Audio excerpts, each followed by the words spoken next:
Good morning, everyone, and happy Friday. Thank you so much for joining us on AOF's budget review webinar. On this webinar, we're going to be discussing what has happened within the House budget. They did pass their version of the bill just yesterday. Has lots of good stuff in there, had some near misses of some not so great policy in AOF's perspective. And then we will also take a deeper dive into two of the most important issues we feel are within the budget. That includes support and additional funding for our food banks and funding and infrastructure needs for the 2020 census coming up here. Will start April 1st of next year. So briefly, I'm going to go through just a couple of the major points of what was passed in this last House budget. Again, it was passed 85-9, so it had really broad bipartisan support. In the past few budgets we've had, budgets are usually passed pretty broadly along party lines, but this one did have a great support from both the majority and minority party. I will say from experience, it was the shortest budget House floor debate I've ever seen. Usually these go about or late into the night, if not into the wee hours of the morning. So this took just about an hour. So it means that both sides worked fairly well together and coming to a good consensus. A couple other high points of what was passed. There were personal income tax cuts across the board. The lower two tax brackets were completely eliminated. So at this point, moving forward, any person or family who makes less than $22,000 will not pay any income tax moving forward. There's also a myriad of tax changes. Some big loopholes were closed or at least made a little bit smaller. And we'll see some closing of some tax credits for things like personal airplanes, personal jets, and some other interesting items. So we're happy to see some of those funds be reinvested into Ohio, especially to our neediest families. Another item that I'm sure is making the news increases the legal age to purchase cigarettes to 21.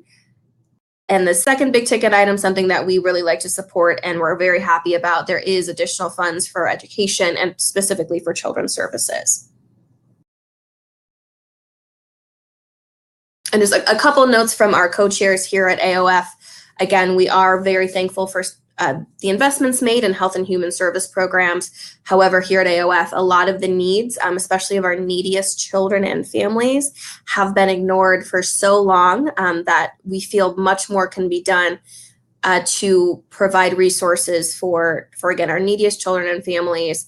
And again, in a state like Ohio, we like to think of ourselves as incredibly prosperous. We have the resources, we have a great economy. And so now is the time to really reinvest those resources where they need it the most. A couple of those areas where we would like to see those resources reinvested include, again, early care and education, food assistance, protective services for seniors, direct aid and job training for the poorest families. We want to protect and preserve public transportation funding and also make that earned income tax credit refundable.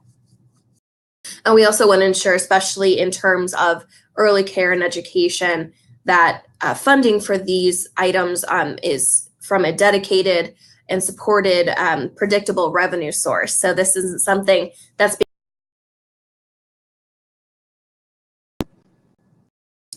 lost you for just a second. My apologies. Something that's not being funded by one-time money, but something that has a dedicated, predictable revenue stream that we can really depend on to make sure that these programs have the support they need to be functioning and really preserve and serve our low-income families. Where AOF stands on a couple of our budget priorities moving forward. We saw a lot of great investment in mental health and addiction services really across the board. I know a lot of those groups are very, very thankful and happy with the investments that both Governor DeWine and then the Ohio House preserved in the budget that they passed, hoping to make sure that those stay in the budget as it moves through the Senate. We did see a little bit of an increase in investment for adult protective services, which is fantastic. This is something that AOF has been trying to push for a long time. Unfortunately, we will say it's not quite enough to really meet the needs of our seniors at this point. We are looking for an additional investment for at least $65,000 per county, so that each county can have at least one full-time staffer dedicated to investigating issues of elder neglect and abuse. And it's interesting to think in a county like Cuyahoga or Hamilton or Lucas County, there's only one person really dedicated, or at the moment, there may not even be one full-time person dedicated to investigate those issues. And of course, we do support investments in state infrastructure for the 2020 U.S. Census. I am going to skip over that because I know our friend Aaron Davies, who's a consultant for the Ohio Defense Fund, Ohio Children's Defense Fund, and the Ohio the Ohio Census Advocacy Coalition, is going to speak to us a little bit later with some additional details about this issue. I would also like to see some investment in a employment and training program for SNAP recipients. So this is food stamp recipients. We have AOF's developed its own proposal to make sure that Ohio is taking advantage of available federal funding to draw down to increase capacity and quality of these programs. So we are working with some senators now to try to get our amendment through and moving and accepted into the Senate version of the budget. Once again, a long-time priority of AOF is to make sure that our publicly funded childcare and preschool programs have expanded eligibility. Right now, Ohio only serves children and families under 130% of the federal poverty level. We're looking to increase that to 200% of the federal poverty level. In today's world, that's about $40,000 per family. And we know that Governor DeWine in his campaign and since then has set his objective to about 150% of the federal poverty level, which is, we fully support that and we agree. But in order to bring us back to levels back from 2009, the state supported and accepted children under the 200% federal poverty level. So we would like to achieve that level once again. We'd also like to see an increase in cash assistance and benefits for families on Ohio Works First. So this is, again, direct cash assistance for families, and 90% of these cases are children only. So these resources are going directly to kids. This population hasn't seen an increase since this program was started back in 1996. They get a brief or a very small increase per year with the cost of living adjustment, but these funds would pay for anything like diapers and personal care needs and hygiene needs and shoes and clothes for kids. These are items that typical benefits like healthcare or food stamps don't reach. This is something that Advocates for Ohio's Future is going to be advocating for strongly in the Senate. Additional funds here for food banks. Again, we will be having our friend Jory from the Ohio Association of Food Banks speak to us very shortly to talk about the need within Ohio and where hungry Ohioans really kind of need a boost in their resources, and support of our food banks is absolutely critical. So we'll let Jory speak to that very shortly. One of the wins that we found actually in the House budget, which we're very excited about, the Pregnancy Associated Mortality Review Committee, that is a mouthful, but it has within the House budget has been codified as something that the Department of Health is going to empower and ensure that this review committee can take a look at maternal deaths in Ohio. Unfortunately, Ohio is one of the lowest ranked states in terms of pregnancy mortality and morbidity. So more of our moms, unfortunately, are dying due to pregnancy associated issues within the first year of having their child. So we want to make sure that Ohio is getting good data on these deaths, so we can take steps to reduce these deaths and really address these issues. Coming to the end here, guys, stick with me. Just a few more. Again, we mentioned earlier we would like to make the earned income tax credit refundable. The Ohio legislature took great steps in the transportation budget, of all things, to increase the percentage of the earned income tax credit and also remove a cap. We're very thankful for those changes. However, refundability really is key to ensure that those dollars go back into the pockets of poor families. Again, this only applies for working families. And this is money directly back in their pockets that can be reinvested into their local economies and, again, pay for those basic needs. Back to the transportation budget, we would also like to make sure the General Assembly preserves those $7 $70 million that they had appropriated for public transit within the transportation budget. Because they are GRF dollars, I hate to say that they are on the table, but this is something that we want to make sure that it's a done deal. At least we preserve the $70 million appropriation and that number doesn't go any lower. We would love to see it go higher, but just again, make sure that doesn't go any lower than 70 million.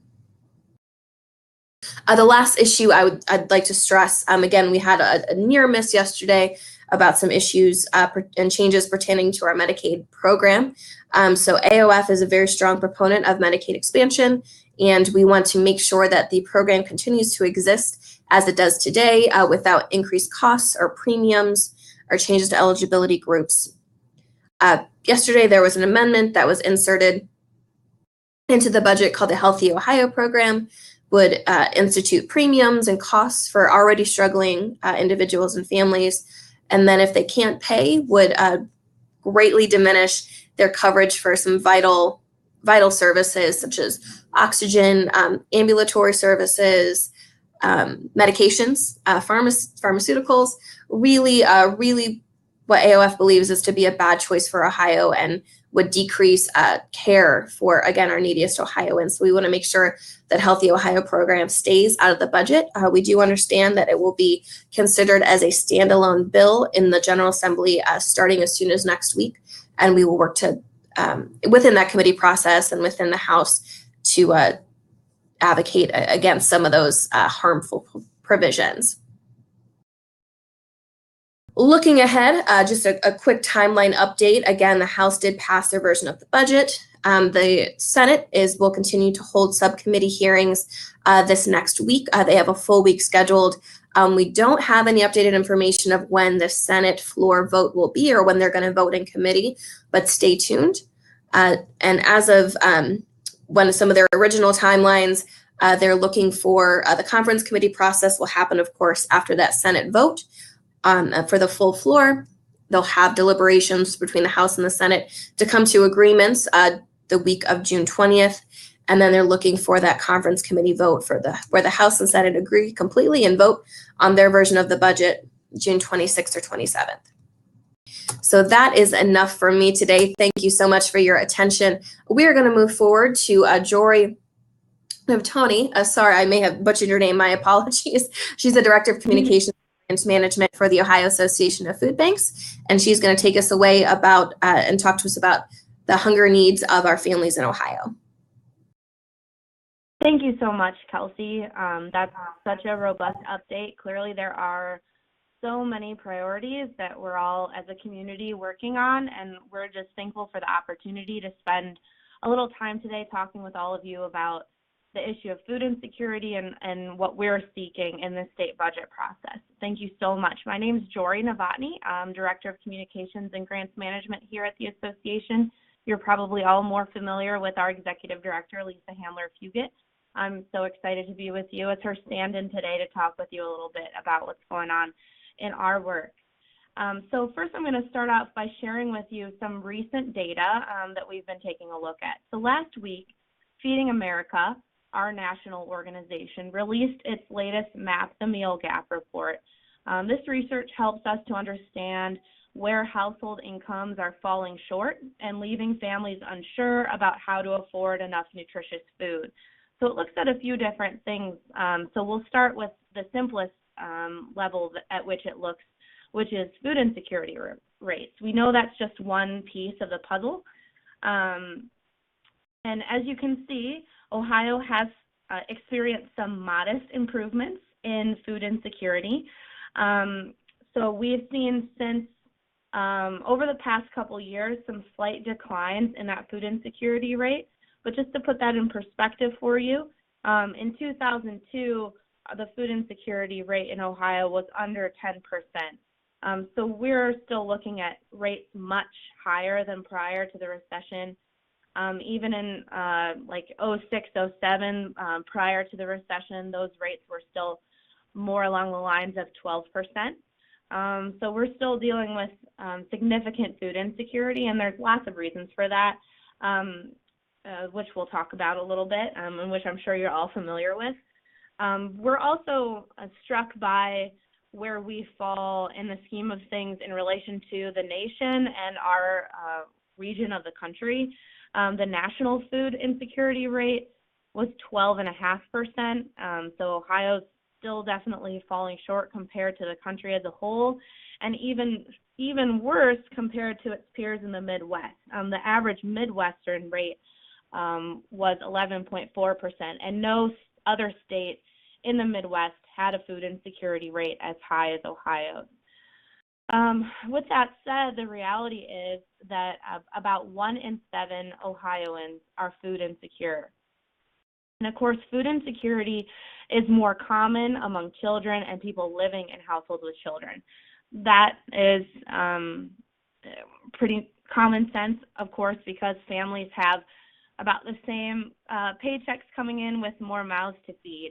So 1 in 5 kids in Ohio are still living in households that are food insecure. And it can be difficult for some of our policymakers to comprehend that when they believe that the economy looks so improved, that they point to lower unemployment rates, for example, wages that are slightly ticking up.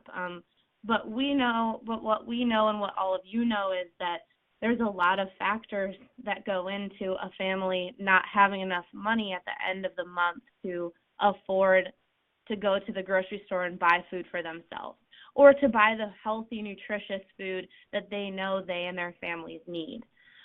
So just to give you an idea, of course, food insecurity is pervasive throughout all of Ohio, and it's common in both rural and urban areas. So this is just, Kelsey, if you want to go to the next slide, this is a look at the top 10 counties in Ohio for food insecurity. You can see that the top 2 right there, of course, one of the heavily populated rural counties, more heavily populated rural counties in southeast Ohio and Appalachia. Right behind it is Cuyahoga County in the northeast.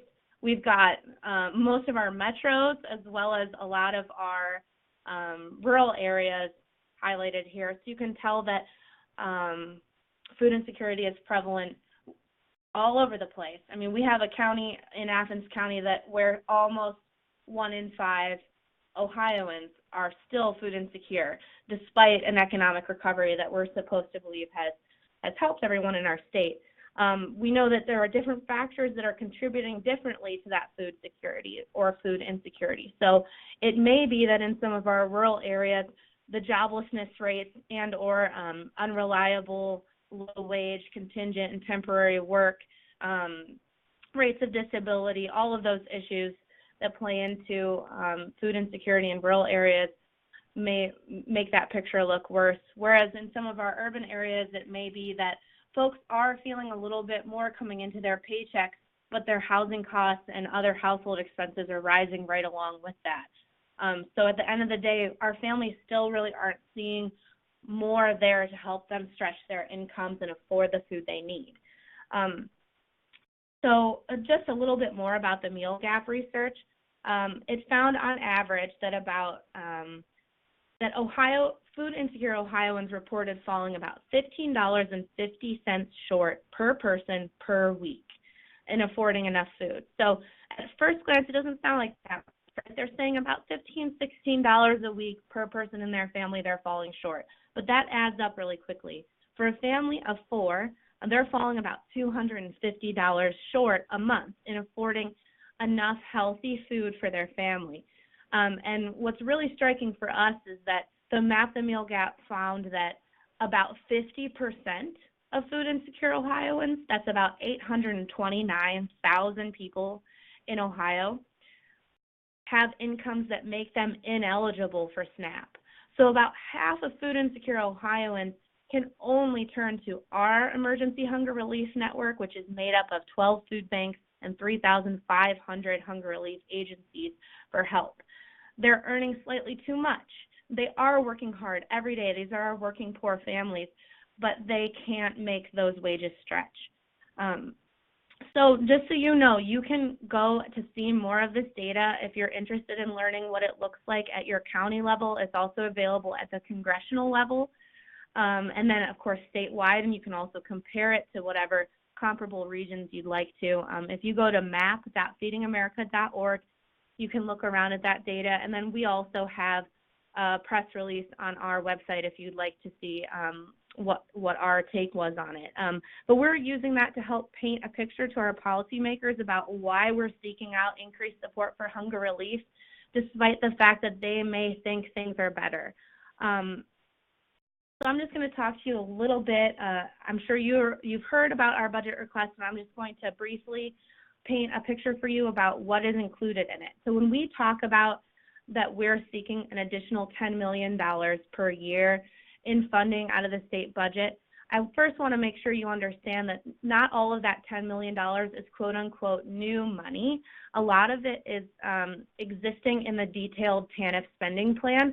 We're just looking to make that funding part of one comprehensive line item, which would reduce administrative costs for the state and help us to streamline services and be more flexible. So in our world of purchasing food, for example, we have some limitations in some of our smaller TANF spending plan line items where we need to estimate 6 months or a year ahead what our freight costs or transportation costs, fuel costs, food storage costs, utility costs are going to be. And you can imagine how difficult that is.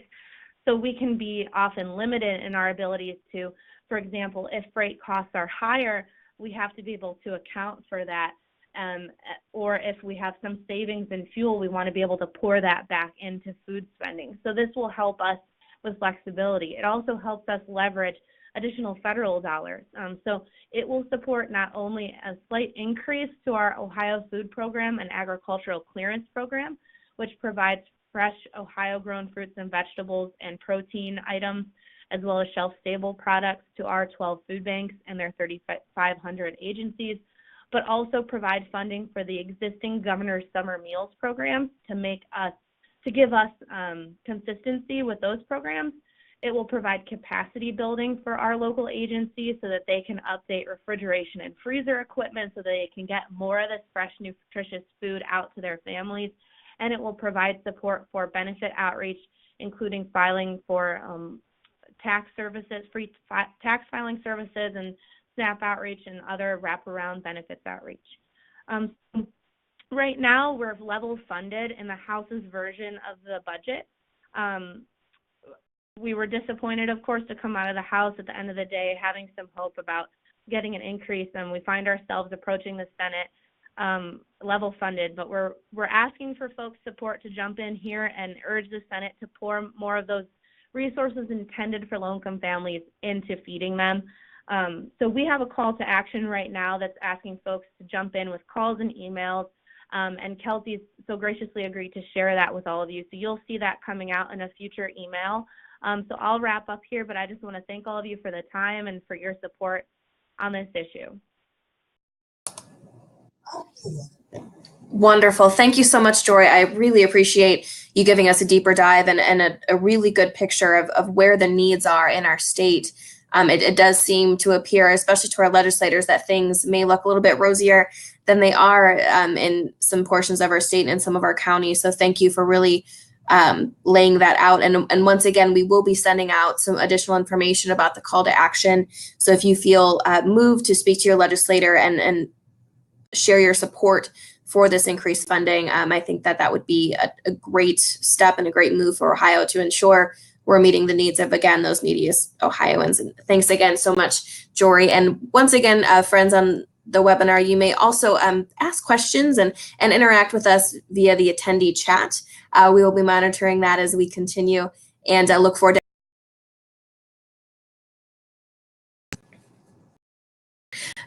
we look forward to any questions or comments that you would like to make.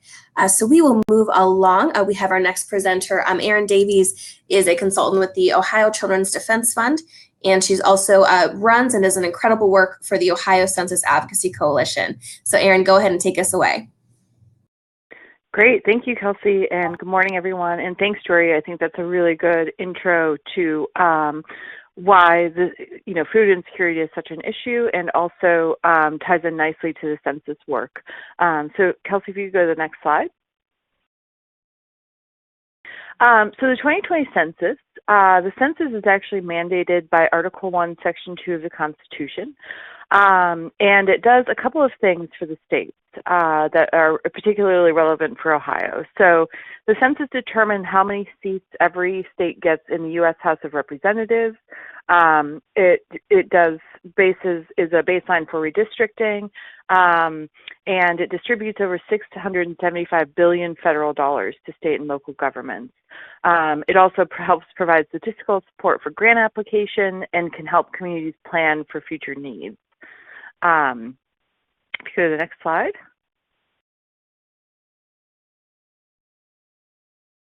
So really the two big impacts on Ohio for the 2020 census are funding from the federal government and representation in the U.S. House of Representatives. Next slide. Yep. So in FY 2016, we received $33 billion through 55 programs guided by the 2010 census data. And as you can see, these programs are distributed. The majority of the funding goes to Medicaid, but then the second highest funding level is for SNAP, which relates to the food insecurity issues that Drury was just talking about. And then the other items go, and it's a wide variety of, I think people usually think of federal programs as human services programs, but the census also funds things like highway planning and construction, transit grants, and business loans, in addition to the human services funding that we know is desperately needed through Medicaid, SNAP, the Children's Health Program, and foster care. So you can really see here, this really matters, and it's one of the issues with the census is the hardest to count folks are often the folks who access these programs. And so this is kind of a double-edged sword of making sure those folks who actually access these programs get counted. So, and then for congressional reapportionment, so Ohio is unfortunately in trouble of losing at least one and potentially two congressional seats in this census. And so basically, the numbers are showing if we get a 0.08% undercount, we will actually lose a seat. So we have a really narrow margin here to not undercount folks and ensure that Ohio has the correct number of representatives in the U.S. House that represents our population. This slide shows we have. In census lingo, we call certain populations hard to count, or communities hard to count. And you can be hard to count for a variety of reasons. So for example, people who rent are very hard to count, as well as children under the age of 5. So you can see here this map really shows where these counties are in Ohio, where these areas are in Ohio, and they're really spread throughout. Another issue in the 2020 census is they are moving to an online census form, which unfortunately isn't accessible to many of these hard-to-count populations. So it's kind of this perfect storm of inaccessibility for the census. And there's actually a link on there. You can look at the hard-to-count maps 2020.us to find your district or county or areas that your population is served. And as you can see, about 1.5 million Ohioans live in hard-to-count communities, including 20% of folks who don't have internet access or only dial-up access. And then you have like Black households, Hispanic households, folks who are born outside the U.S., in or near poverty, and then again, children under 5. So you can see we have a lot of kind of factors going into the hard-to-count communities calculus. So what can we do to make sure that we have this complete and accurate count and are really counting the folks that are hard to count and also need the programming and funding for the programs funded by the federal government? So one is funding, and we'll talk more detailed about this in our budget request specifically. but really it's funding to staff the Ohio Complete Count Commission, which is a state organization. Every state has to have a complete count commission that guides each state's efforts. And then really integrating census messaging into all state communication channels, targeting our outreach to hard to count areas, and getting out materials just to raise awareness of the census. We are also accounting for grants to organizations in hard to count communities and get out the count efforts. So really boots on the ground folks who are going around and helping get an accurate count. We also need leadership from a wide variety of sources. So local leaders like mayors. We actually have in the state, there's several local complete count committees also, convening local nonprofits and coordinating districts' efforts. Next slide.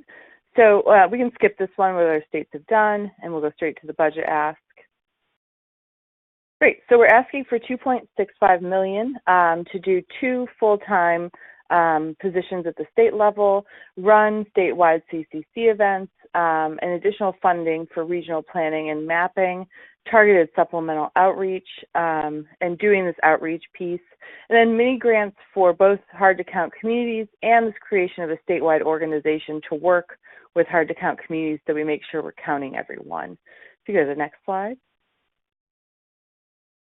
So our basic budget request status is that the statewide complete count committee has been established, but the members have not been named. So we are working on, once those names come out, responding. An amendment was drafted in the House, but not included in the budget. And the DSA, which is the agency that oversees the census, they have funding dedicated internally to some communications work, but they don't have a line item specifically for the census work. So that's what we're really advocating for, is this $1.25 million to be really, the $6.25 million to be, or 2.65, sorry, I have number dyslexia, to be included as a line item in dedicated funding. So the Senate has drafted an amendment and it's being submitted. But as you all have budget meetings, and we have some talking points we can circulate, this would be a really helpful thing to raise, especially if your populations access federal human services funding. So thank you all so much. Erin, thank you so much for that overview. That's so helpful. And I have to say, in AOF's meetings with legislators and with staff around at the State House, many are really, really unaware of the impact that the state census is, that the federal census is going to have on state programs, and just how important it is really to a lot of the programs that we advocate for, and the programs that Jory advocates for. And I know I've personally been surprised at kind of the lack of knowledge and or just really understanding of how it fits into the broader scope of funding and again support for these programs. Erin, so if someone would want to comment specifically to the budget about, you know, support for the census and this funding, what committee would they target their comments to in the next couple weeks? Well, obviously the broader Senate Finance Committee. I'm actually not sure on the subcommittee in the Senate, but I can get that for you all. I know on the House side it was the Agriculture Subcommittee. So, but I'm not quite sure which subcommittee it's in the Senate. I can check. Perfect, and we can certainly circulate that around. And then I know, Jory, I think yours, so for food bank funding, that would be General Health and Human Service subcommittee. So the Senate has broken out Health and Human Service into a budget subcommittee here for the next couple weeks. And I believe your item is going through that committee, correct, as well? Right. Perfect. So with our follow-up email, everyone, just a reminder, you will receive the slides that have access to these links that were included within the slideshow presentation, as well as some additional materials and resources. And we'll include the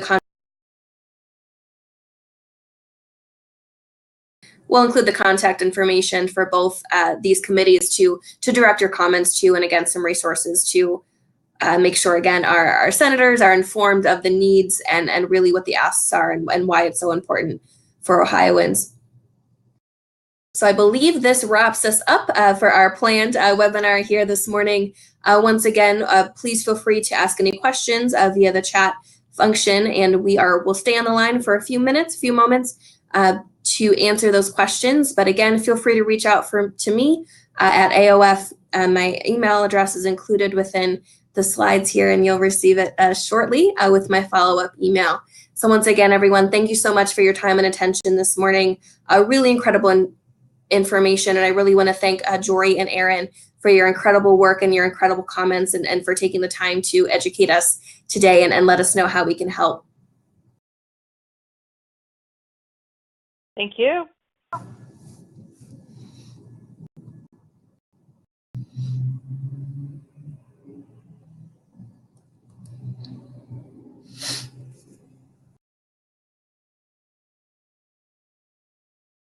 All right, so we are getting a few questions here regarding home visiting. So this is an issue that AOF has been speaking with some legislators about in the House, have not had conversations on it in the Senate yet.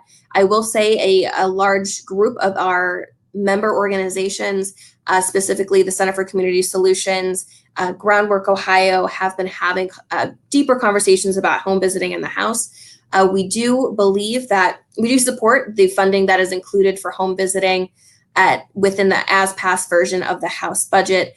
And we would also like to draw attention to and make sure that any kind of programs that are instituted really take to heart the recommendations of the home visiting work group that was pulled together earlier this year, including drawing further attention to the disparities between maternal and infant mortality rates between Black and women of color in the state of Ohio. We have some really disheartening statistics when it comes to women of color and Black women giving birth and their children, health rates and mortality rates within the state. So we will continue to support those two issues, and I'll be happy to get you more information on where we stand.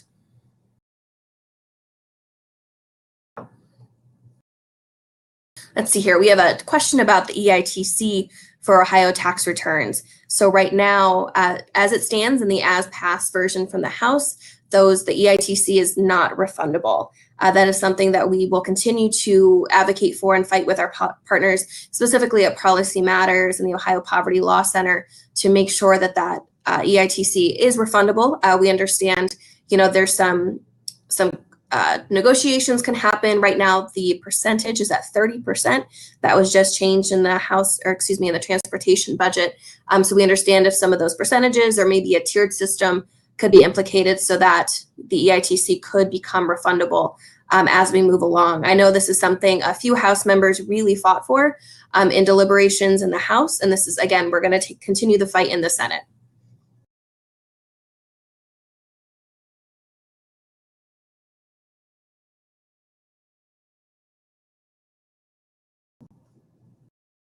Ooh, another question. We have anything on serving children with disabilities, specifically in early intervention.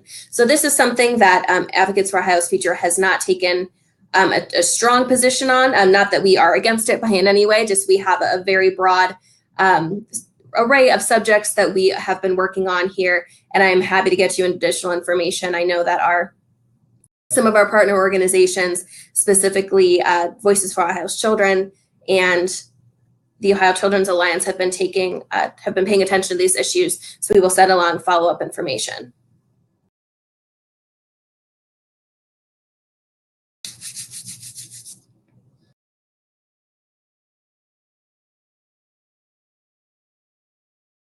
All right, everyone, I think that just about wraps us up.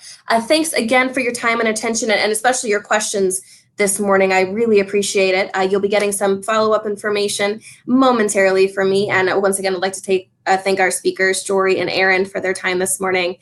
Please enjoy the rest of your Friday, and we will see you again in 2 weeks with some information and maybe even a sub bill from the Senate.